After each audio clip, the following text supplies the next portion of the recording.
Kesehatan, Dokter Wikan, spesialis urologi kesehatan dan juga Chief kakak-kakak kelas sekalian. Perkenalkan saya Frincia, residen urologi semester 5 akan membawakan camp reading pada pagi hari ini mengenai bladder injury atau bladder trauma.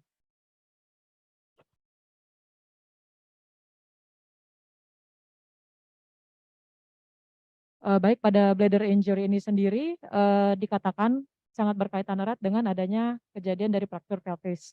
Fraktur pelvis dapat menyebabkan adanya robekan buli, pada lokasi perlekatan fasia atau akibat adanya tusukan langsung dari fragmen dari tulang pelvis. Cedera penyerta yang tersering adalah fraktur pelvis, sekitar 83 sampai 95% pada trauma buli, sedangkan trauma buli sendiri, justru hanya terjadi pada 5 sampai 10% pasien dengan, fraktur pelvis. Trauma buli disebabkan oleh trauma tumpul eksternal hampir selalu disertai dengan, cedera pada organ lain sekitar 80 sampai 94%. Mortalitas pada pasien-pasien sendiri dengan cedera multiple ini umumnya diakibatkan oleh, cedera pada organ non-urologis dan terdapat, mortalitas sekitar 8 sampai 44%. Dikatakan, manajemen yang salah itu dapat mengakibatkan adanya, morbiditas, jangka panjang dan juga adanya permanent disability. Untuk hasil yang terbaik, pada kasus-kasus, trauma bully ini dikatakan, eee, dapat terjadi apabila dilakukan, dari pemeriksaan yang adekuat, waktunya yang adekuat dan juga, identifikasi dari, waktu dan timing yang tepat untuk dilakukannya intervensi. Bladder injury sendiri terbagi menjadi 2 yaitu trauma tumpul dan juga trauma tusuk atau trauma tajam. Dari trauma tusuk, sebenarnya pada bully ini, sudah terlindung dari trauma eksternal karena lokasinya yang dikelilingi oleh tulang pelvis.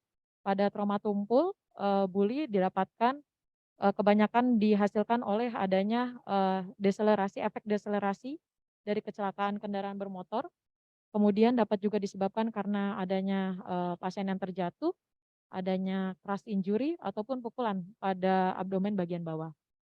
Pada penetrating trauma atau, trauma tusuk atau trauma tembus, laserasi buli juga dapat diakibatkan oleh, adanya komplikasi dari iatrogenik pembedahan atau adanya, ruptur yang spontan pada pasien-pasien dengan gangguan sensorik seperti pasien-pasien intoksikasi atau pasien dengan penyakit neurologis dan, adanya, eee, tindakan pembedahan urologi sebelumnya pada pasien tersebut.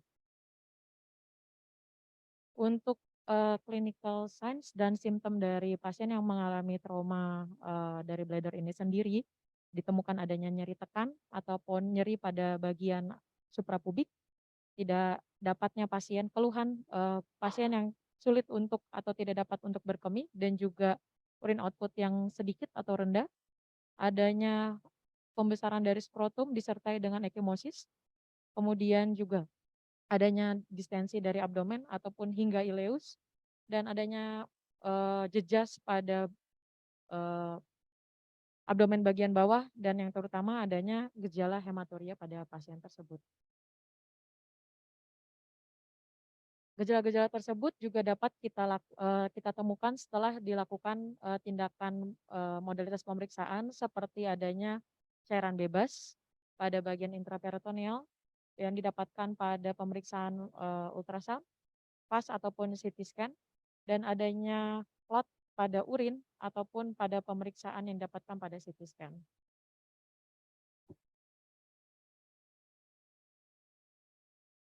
Untuk pemeriksaannya sendiri yang pertama pasien, dikatakan keluhan utamanya adalah dengan hematuria, dapat ditemukan dengan keluhan hematuria dan hematuria pada pasien-pasien dengan gross hematuria disertai dengan, pelvic fracture merupakan, salah satu indikasi absolut untuk dilakukannya pemeriksaan lanjutan seperti sistografi. Adanya gross hematuria tanpa adanya pelvic fracture ataupun adanya pelvic fracture tanpa adanya gross hematuria atau hanya dengan mikrohematuria juga merupakan, indikasi non absolut pada, pemeriksaan sistografi. Ditanyakan pada pasien mengenai histori atau kronologi dari traumanya itu sendiri, apabila pasien itu mengalami trauma ekstraperitoneal ataupun intraperitoneal.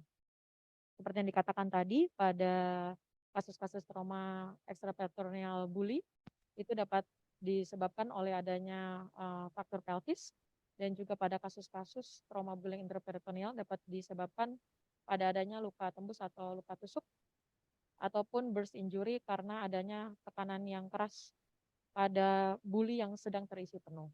Nah, dilakukan pemeriksaan sistografi dan dapat didapatkan pada pemeriksaan sistografi pada pasien-pasien yang mengalami extraperitoneal trauma atau injury memiliki karakteristik seperti adanya flame shape collection dari adanya material kontras yang terekstravasasi, dan juga pada pemeriksaan sistografi didapatkan pada cedera intraperitoneal ditemukan adanya material kontras yang memenuhi dari rongga intraperitoneum atau di sekitar usus.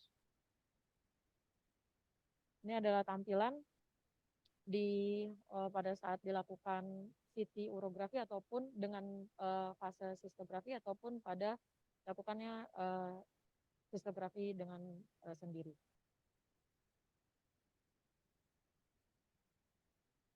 Adapun manajemen injurinya, tata laksananya yang paling pertama, apabila pada kasus-kasus trauma ekstraperitoneal yang tidak complicated, itu dapat dilakukan pertama dengan pemasangan selang kencing selama 14 hari dengan ukuran yang besar seperti 22 frank.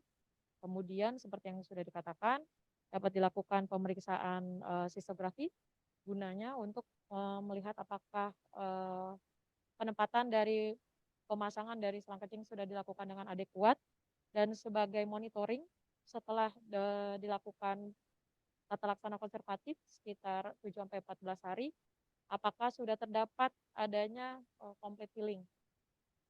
Apabila pada pemeriksaan monitoring belum didapatkan adanya complete healing dan masih terdapat adanya ekstravasasi dari material kontras pada pemeriksaan sistografi, pemasangan selang kencing pun dapat dilakukan kembali pada beberapa minggu setelahnya. Selain itu juga dilakukan pemberian antibiotik pada kasus-kasus dengan trauma bully ini dari hari pertama terjadinya trauma hingga 7 hari setelah terjadinya trauma untuk mencegah adanya infeksi dari adanya hematoma pada bagian pelvis. Selain itu, ini adalah gambar yang ditunjukkan pada Campbell untuk menunjukkan pada kasus-kasus trauma bullying ekstraperitoneal yang tanpa komplikasi setelah dilakukan tata laksana yang konservatif dengan pemasangan selang kencing sekitar 2 minggu pada pasien yang sama. Pada saat pertama kali datang, tampak ekstravasasi dari kontras tersebut dengan karakteristik yang kita temukan tadi seperti flame shape. Kemudian pada 2 minggu setelahnya dapatkan kejadian bahwa trauma bullying-nya sudah membaik. Adapun tata laksana ataupun manajemen untuk operasi pada pasien-pasien dengan trauma bully dengan extraperitoneal injury, yang pertama adalah selain pada kasus-kasus intraperitoneal injury yang didapatkan dari trauma dari luar ataupun adanya trauma penetrating ataupun iatrogenik yang bukan berasal atau tindakan urologi sebelumnya, kemudian tidak didapatkan adanya drainase dari buli yang adekuat atau ditemukannya clot pada urin, atau pada kasus-kasus terdapat trauma pada bladder neck, trauma pada rektal ataupun vaginal selain pada trauma buli, ataupun pada open pelvic fracture. Apabila akan dilakukan tindakan seperti open reduksi pada kasus lain pada bagian lain, seperti dilakukan internal fiksasi, dilakukan untuk tindakan eksplorasi pun dapat dilakukan bersamaan dengan tindakan tersebut. Dan juga salah satu lainnya adalah apabila ditemukan adanya fragmen dari tulang yang akan melukai dari buli tersebut.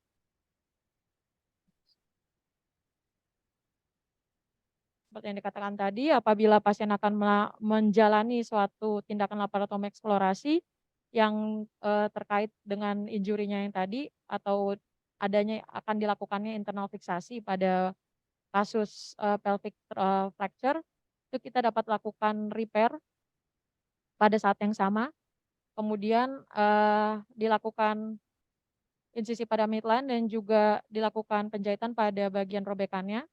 Dan apabila ditemukan adanya hematom pada bagian perifisikal, tidak dilakukan tindakan apapun pada untuk hematom tersebut. Kemudian dilakukan setelah itu drainase pada buli yang telah dilakukan repair, dilakukan pemasangan polikateter dengan ukuran besar dan dapat dilakukan sistografi 1 minggu setelah dilakukannya tindakan repair buli yang tadi. Pada kasus-kasus adanya intraperitoneal injury pada bladder, itu dilakukan tindakan manajemennya adalah dengan dilakukan immediate operative repair dan dapat menurunkan 59% dari angka mortalitas. Kemudian dikatakan pada kasus-kasus intraperitoneal injury, besarnya trauma atau besarnya ruptur lebih besar dibandingkan dengan hasil pemeriksaan yang telah dilakukan sebelumnya. Dan apabila tidak dilakukan tindakan repair ini, itu dapat menyebabkan adanya leak urin dari kebocoran dari urin dan dapat menyebabkan adanya peritonitis ataupun abses. Pada kasus-kasus luka tusuk atau penetrating, dapat harus dilakukan ini terhadap ureter ataupun dapat dilakukan pemeriksaan pada ureternya dan dilakukan primary closure dengan dipasang stent pada ureter apabila ditemukan adanya trauma pada ureter pada kasus-kasus trauma buli. Dan kemudian selain itu juga sebagai tambahan diberikan obat-obat antibiotik selama 3 hari pada saat perioperatif pasien ini dilakukan. Kemudian juga sesudah dilakukan kembali dilakukan sistografi. Adapun komplikasinya pada kasus-kasus bladder injury ataupun trauma buli ini sendiri, yang pertama yang paling sering dikaitkan adalah apabila penegakan diagnosis dan juga tindakannya tidak sesuai atau terdapat delay. Kemudian pada kasus-kasus dengan trauma yang kompleks, pada kasus-kasus dengan pelvic trauma yang besar atau pelvic fracture yang berat, dan apabila terdapat bladder trauma yang tidak diketahui itu bisa pasien dapat ditemukan adanya dengan klinis seperti asidosis, demam, hingga sepsis, penurunan dari urin output, hingga peritonitis ataupun ileus. Dan juga adanya kegagalan nafas yang disebabkan dari sepsis ataupun dari asidosis itu sendiri. Dan namun apabila tidak dilakukan juga tindakan pada kasus-kasus yang melibatkan adanya trauma pada bagian bladder neck, vaginal ataupun rectal injury, pasien dapat mengalami inkontinensia, fistula ataupun striktur dan juga kesulitan pada tindakan untuk rekonstruksi selanjutnya. Beberapa faktor pelvis yang berat itu dapat menyebabkan permanen dari cedera dari neural dari bagian perkemihan yang permanen ataupun transien dan juga adanya kesulitan untuk berkemih untuk selanjutnya. Dikatakan apabila dilakukan manajemen dan juga diagnosis yang appropriate, diharapkan untuk mendapatkan hasil yang baik dan juga meminimalisir adanya morbiditas.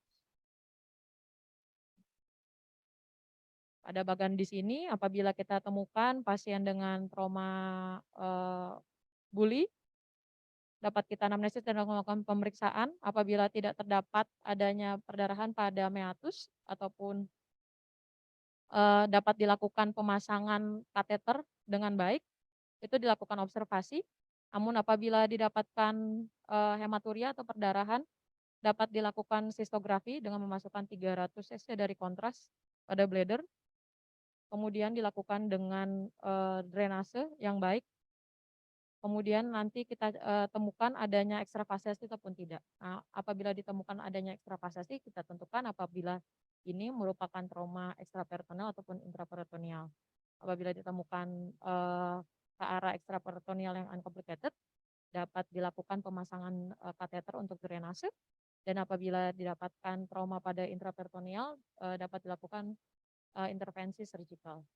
Namun pada bagian awal apabila sudah ditemukan adanya perdarahan ataupun hematuria pada, hematuria ataupun perdarahan, dari metal bleeding, dapat dilakukan dan tidak dapat dilakukan pemasangan oleh kateter, pasien dapat dilakukan tindakan sistografi dan juga retrograd uretrografi, dan dilakukan surgical intervention. Sebagai, konklusinya, eee, lebih dari 10% itu kebanyakan pasien itu mengalami terkait, trauma buli dengan adanya, fraktur pelvis, kemudian, adanya injury bladder yang intraperitoneal, itu dibutuhkan adanya, tindakan atau intervensi surgical untuk secepatnya, dan apabila dilakukan, dapat dilakukan pemasangan oleh kateter yang baik, suprapubik kateter drenase itu tidak diperlukan. Terima kasih.